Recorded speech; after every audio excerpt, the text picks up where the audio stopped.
Hey friends, and welcome back to the Above Board podcast, where we talk about money, personal growth, and making the most of every experience. I'm John Kennedy, and today I want to talk to you about this book study that my team and I did earlier this year. And the book was called Unreasonable Hospitality by Will Guidara. Now, I love the concepts from the book, and it really, I think, helped us as a company inform our decision making around something that we care very deeply about, which is our client experience.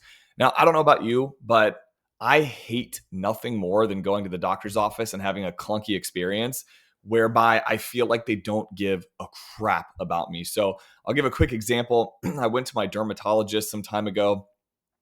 I'm the only person there with an 8 a.m. appointment. I'm the first appointment of the day. And the person at the counter that greets me, who, by the way, has seen me now for like 4 straight years, every 3 to 6 months, asks me my name, number one. And then, I got a new insurance card. So I said, hey, how much is going to be covered? Like, what's my cost going to be? And they didn't know. Like, nobody could tell me how much my cost was before I had my appointment. They could only run that through insurance, which I felt like was such a bogus thing, but whatever. Fine. We moved on from it. I sit down, I go to use the restroom. There's no paper towels there. And then I'm sitting there until 8:35. I waited 35 minutes before I could be seen. Now, like, this example probably resonates with most of you listening to this because it kind of applies to like any service professional whereby we have to jump through all these hoops just to meet with somebody. Like, I can't talk to the person that I need to because I have to go through this like bureaucratic protocol. And I mean, I like, on one hand, I get it. I understand why it happens, especially as companies get bigger and they scale. But channeling the ideas from this book, wouldn't life just like in general be a little bit easier and more pleasant if we remembered that we're here serving other humans who want to be cared for? Like, that little bit of extra attention to detail. And the example I gave, like, if they didn't have to remember my name, but like, I'm the only 8 a.m. appointment. Had they greeted me and said, hey, John, welcome to our office, like, that would have probably set the tone for a better experience than, can you what's your name here? Write your name here on this list. And I'm like, man, they don't know me at all here. This is crazy. So for me, I think the next decade of the service industry is going to be defined by this thing that we're calling the hospitality economy in today's podcast. Now, I know that's like very contrarian, as everyone is like racing to find new ways for automation and new things that AI can do for them to buy their time back. But sometimes just taking that few extra minutes to pick up the phone, call and check on someone instead of like sending an automated text or an email, that can go miles. And in a sense, I do think that that's something that we need to get back to as a culture in our country, especially in the service-based industry. So, like, don't get me wrong, I love technological conveniences. I hate, and sometimes I won't even use a company if I have to call that company to schedule an appointment. If I can't use Calendly or something convenient to just like book an appointment straight away on my phone within seconds, I'm probably just not going to work with that company. And I'm that way with like restaurants too. If I have to call to make the reservation versus doing it on an app, I'm just not going to do it. I'm not going to call. I don't know why. I know it takes a few seconds longer, but it's just not an interaction that I want to have as a consumer. And so I do love technological conveniences, but I think in this world where we define things by measuring how much output we can do, or like how much we can get done per quarter to like satisfy some shareholders in a boardroom somewhere, I do think that we'll see a reversion to the mean, back to where folks want a unique and an upgraded experience over like no frills and all these hurdles that you have to jump just to work with somebody. And again, I say this in the tone of looking at it from like the service-based profession, not only that I'm in, but just in general service-based industries. Like, you can commoditize certain aspects of what companies do. Like, look no further than CPAs. So they use technology to do their data input, and it's very much in the tax world. When I say CPAs, by the way, I'm thinking of like public accounting, like working with people doing tax returns. In the tax world, it's like a race to the bottom to see who can do the tax return for cheaper. But absent in that scenario is any value placed on like strategic planning that would be involved. So like, if you have 10 rental properties, one spouse has a 1099 income, the other spouse has a W-2 income, and you're trying to retire before 65 and get this thing like called Affordable Care Act insurance, trust me, you're going to want an expert that knows how to walk those landmines and save you money within the confines of the IRS tax code. Now, I don't think everyone or even every industry will want this, but I do think a lot of people want something more than just a transaction like, hey, complete my tax return. They're looking for an experience, they're looking for a connection, they're looking for value or advice, or maybe just a feeling that their needs are not only being met, but being anticipated. And companies that embrace this, whether it's small businesses or financial advisors like in my industry, I think are the ones that are going to build loyalty and grow faster and stand out from the crowd. And so, like, I'll use an example. Like, I take it as a personal loss. It's an L for me all day long if a client calls before I anticipated the call. Now, I know you're thinking like that's not fair, but that's the whole concept of unreasonable hospitality. Is it's like it's an unreasonable thought. Like an example that I'll give is a lot of times I'll hear clients, like if I call them and they'll say, oh my gosh, Sean, let's say we're talking about RMDs, which is something for retirees. So if you don't know what that is, don't worry about it. But it's something that retirees have to do if they're over a certain age from their IRA. And so I'll call them and say like, hey, I want to talk through like how we're going to take your RMD this year and how much tax withholding and blah, blah, blah. And they'll go, oh my gosh, I was just thinking about that. And you called, like, that's so crazy that happened. And I love that feeling. I get like infused with that feeling, and I take it as an L when they call before I got to. Like, it popped in my head on a Monday, but they called by a Thursday. And I'm like, darn, I didn't get to them before they got to me. I take that as a loss. And so another example for our team here at CandorPath, when we welcome new clients, we don't just kind of focus on like the numbers or the paperwork. We start with understanding who they are, and then we spend several hours working with them to kind of create a game plan for their financial life situation.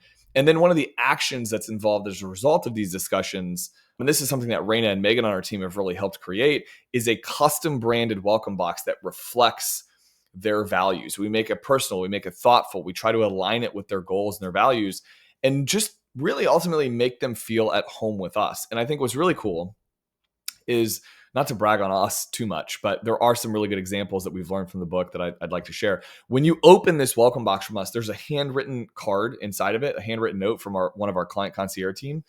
And inside that, there's an arrow to a QR code. And if you scan that QR code with your phone, an actual personalized video from that team member will pop up welcoming you to our community of clients. And I think this approach has roots in the book Unreasonable Hospitality, which continues to inspire our team to create this like white glove experience for clients. The hospitality economy, I think, is just going the extra mile. It's these like small little touches. It's making people feel valued. And it's not just the financial services industry, or maybe even just the services industry. It's like, it's any business, I feel like. But if you look at the Ritz, Carlton, and Disney are two I just want to touch on. If you look at Ritz, Carlton, yes, they're a hotel chain, but that brand is like synonymous with this elevated experience. Like when you think of the Ritz, you think of above and beyond. And one of the reasons for that is they empower their employees to spend up to a certain amount to like resolve a guest issue or create a memorable experience. And it's not just about spending up to that certain amount, but like empowering the employees to create these meaningful moments where guests can feel seen and valued.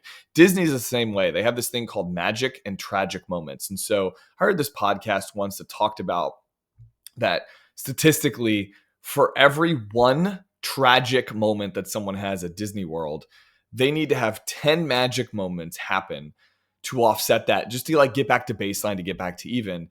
And their cast members are empowered to do this. We have seen this time and time again when we go to Disney. We love taking our kids to Disney. My son has a lot of food allergies. And so my wife ordered off of like the allergy-free menu or the allergy-friendly menu.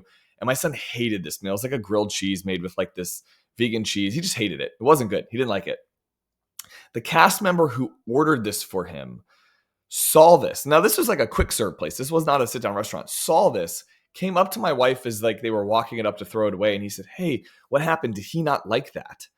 And my wife said, no, it's okay. He really didn't. And so it's okay. I gave him some apple slices. And he goes, no. Let's make it right. Let's at least figure out something else we can order for him, or let me refund you your money.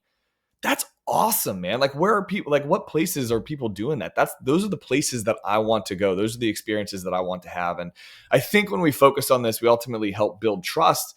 And, look at like Disney in that scenario. Like, I'm sharing this story passionately on this podcast because that happened personally for my son and to my family. And so a lot of times I don't think people will remember every detail of what you say, but they're going to remember how they made you feel. In that scenario, even as my wife was recounting it, it made me feel so good to know that someone cared enough about my son's allergy restrictions to inquire and then find out how they can give him a better meal.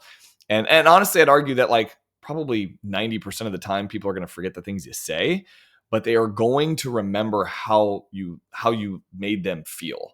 And that's for me why these small gestures can really go such a long way. I'll give another example. I had a client recently come into the office, asked me, it had nothing to do with us actually, but she said, "Hey, can you scan this and fax this to this other company?" And I said, "Yeah, I got it. We'll get it done for you, and then I'll mail you the originals back." And she said, "No, I don't trust like the mail, the USPS. Like, I don't want you to do that. Just hang on to it and give it to me at the next meeting." And I thought, I didn't want to say this, but I thought to myself, like, oh man, like I don't want to hang on to this sheet of paper for the next 4 to 5 months. And I just wanted to get it back to her. And so Haley on our team, she kind of caught wind of this. And so she said, "Hey, no sweat. I'll fax it.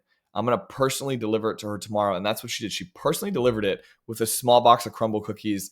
And it was just for our client, just this nice sense of like recognition of like, wow, they cared enough to like that of my opinion that I didn't want this mailed back, but they wanted to get it back to me, that they personally delivered it.